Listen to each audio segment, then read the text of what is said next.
Hello दोस्तों, welcome to अपना सपना JRF and welcome to this video. मैं हूं कोमल शर्मा और आज की इस वीडियो में हम डिस्कस करने वाले हैं अबाउट द एग्जाम पैटर्न और पेपर पैटर्न फॉर गेट 2024। आइए वीडियो शुरू करते हैं।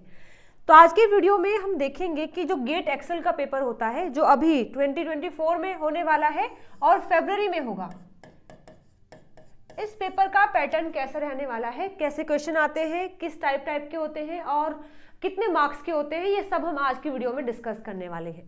तो देखिए, गेट की फुल फॉर्म सबसे पहले आपको पता होना चाहिए। इसका फुल फॉर्म होता है graduate aptitude test in engineering, ठीक है।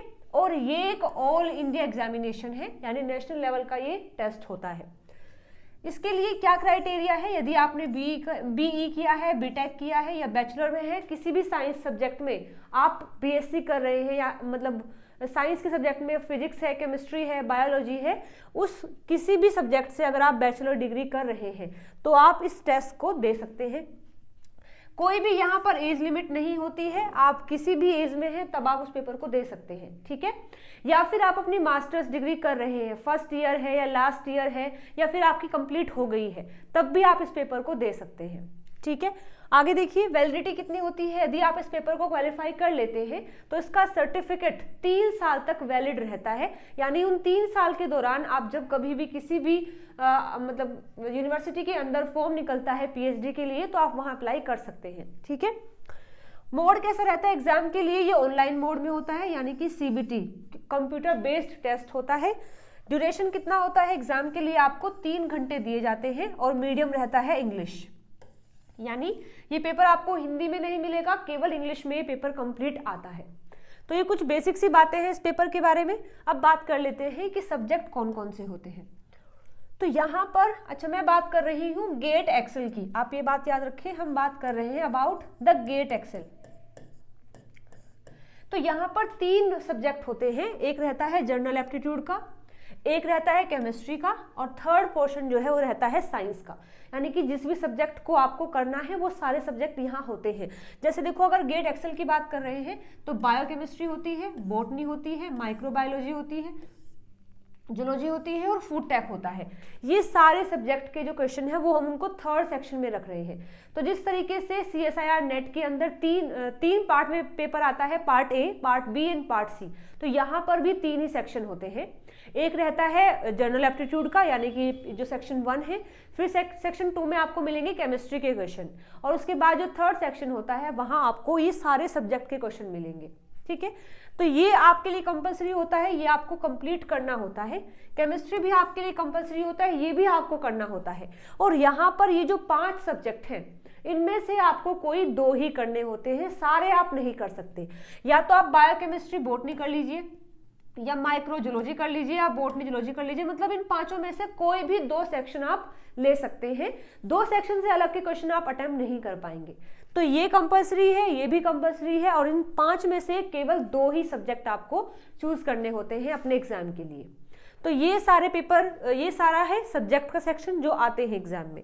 अभी आगे देखिए, क्वेश्चन के टाइप कैसे होते हैं। जैसे हम देखते हैं कि CSIR नेट के अंदर केवल एक ही टाइप के क्वेश्चन आते हैं जो कि होते हैं MCQ, यानी कि आपको एक क्वेश्चन के लिए 4 ऑप्शन देके रखता है और 4 में से कोई एक ही सही है, बाकी 3 गलत होंगे, ये फॉर श्योर होता है।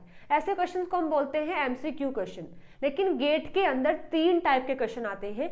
एक होते हैं MCQ यानी मल्टीपल चॉइस क्वेश्चन, एक होता है MSQ यानी मल्टीपल सिलेक्ट क्वेश्चन और थर्ड टाइप होता है न्यूमेरिकल आंसर टाइप क्वेश्चन यानी NAT क्वेश्चन। यहाँ क्या होता है, एक क्वेश्चन के लिए आपको 4 ऑप्शन दिया जाएगा, केवल एक ही आंसर सही होगा, बाकी 3 गलत होते हैं। तो यहाँ पर 1 मार्क्स के क्वेश्चन भी आते हैं और 2 मार्क्स के क्वेश्चन भी आते हैं। अगर 1 मार्क का क्वेश्चन है और आपने सही कर दिया है तो ऑब्वियसली आपको 1 नंबर मिलेगा, लेकिन आपने गलत अगर किया है तो आपके 1/3 की जो 1/3 है नेगेटिव मार्किंग होती है। सेम यहीं पर जो 2 मार्क का क्वेश्चन है उसमें नेगेटिव मार्किंग होती है 2/3।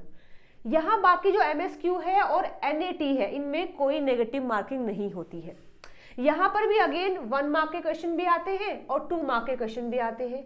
इसमें होता क्या है कि आपको एक क्वेश्चन दिया है, उसमें 4 या 5 ऑप्शन हो सकते हैं और जैसे मान लो 4 ही ऑप्शन है, चारों में से एक से ज्यादा आंसर सही हो सकता है।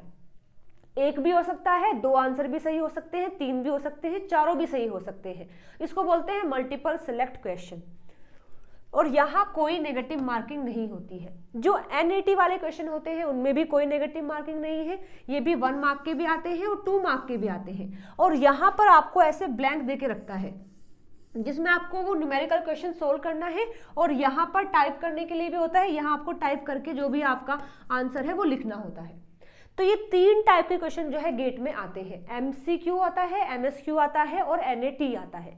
नेगेटिव मार्किंग केवल MCQ वाले क्वेश्चन में है।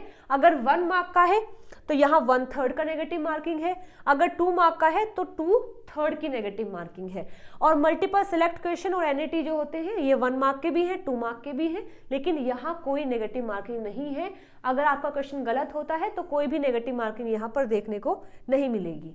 ठीक है, अभी देखिए आगे सब्जेक्ट हमने देखे हैं 3 होते हैं। जनरल एप्टीट्यूड है, केमिस्ट्री है और यहाँ Q से U तक है। जैसे देखिए अभी हमने देखा था यहाँ पर कोड दिए होते हैं। XLP का मतलब है केमिस्ट्री के क्वेश्चन है, XLQ का मतलब है बायोकेमिस्ट्री, R से होता है बॉटनी के क्वेश्चन है, S से है माइक्रोबायोलॉजी के, T से है जूलॉजी के और U से होते हैं फूड टेक के। तो इस तरीके से कोड दिए होते हैं। तो यहाँ पर 3 सेक्शन हम रख रहे हैं। एक जनरल एप्टीट्यूड है, एक केमिस्ट्री होता है और एक होता है Q से लेकर के U तक जितने भी सेक्शन हमने देखे हैं। तो अगर बात करते हैं जनरल एप्टीट्यूड की तो यहाँ पर क्वेश्चन का नंबर होता है 10, यानी जनरल एप्टीट्यूड के आपको 10 क्वेश्चन मिलेंगे। 5 क्वेश्चन 1 मार्क के हैं और 5 क्वेश्चन 2 मार्क के हैं। अब अगेन इनमें मल्टीपल सेलेक्ट क्वेश्चन भी हो सकता है और मल्टीपल चॉइस क्वेश्चन भी हो सकते हैं। तो इस तरीके से 5 नंबर यहाँ हो गए और 10 हो गए यहाँ पर 15 नंबर। यानी जो सेक्शन A है यानी जनरल एप्टीट्यूड जो है उसमें टोटल 10 क्वेश्चन आते हैं। 5 क्वेश्चन 1-1 मार्क के होते हैं और 5 क्वेश्चन 2-2 मार्क के होते हैं। इस तरीके से जनरल एप्टीट्यूड आपको 15 मार्क्स देता है। अगेन बात करें केमिस्ट्री की तो केमिस्ट्री में 1 मार्क के भी आते हैं, 2 मार्क के भी आते हैं। 1 मार्क के क्वेश्चन है 9 और 2 मार्क के क्वेश्चन है 8, यानी 1 नंबर के 9 क्वेश्चन और 2-2 नंबर के 8 क्वेश्चन आते हैं। तो यहाँ पर ये हो गए 9 और ये हो गए 16, तो यानी कि 25 नंबर जो है आपको केमिस्ट्री में मिलते हैं। इसके बाद Q से अगर U की बात करें तो केवल आपको 2 ही सिलेक्ट करने होते हैं, 2 सेक्शन ही। उनमें से अगर बात करें सभी के अंदर 8 क्वेश्चन तो आते हैं 1 मार्क के और 11 क्वेश्चन आते हैं 2 मार्क के। तो यहाँ पर टोटल जो है 30 मार्क्स मिलते हैं आपको। ठीक है, तो टोटल क्वेश्चन जो आपको मिलते हैं वो 46 रहते हैं इन तीनों के, और 15 जो मार्क्स है वो यहाँ के हैं, 25 यहाँ के हैं, 30 और आपको एक और सेक्शन करना होता है तो 30 यहाँ पर। इस तरीके से टोटल आपको गेट के अंदर 100 मार्क्स का हमारा पेपर होता है। तो देखिए ये सब बातें हमने देख ली हैं। यहाँ बायोकेम भी कर सकते हैं, बॉटनी भी दे सकते हैं, जूलॉजी भी कर सकते हैं, फूड टेक भी कर सकते हैं, माइक्रो भी कर सकते हैं। तो ये 5 सब्जेक्ट होते हैं। कोई भी 2 आप जाकर के वहां चूज करेंगे। 30 नंबर का एक है, 30 का एक है, तो 60 तो ये हो गए, 25 ये हो गए, 15 ये हो गए, यानी टोटल 100 मार्क्स का जो है आपका पेपर आता है। ठीक है, ओके। तो देखिए ये सब हमने बात कर ली है गेट के जो भी एग्जाम पैटर्न है, पेपर पैटर्न है उसके बारे में।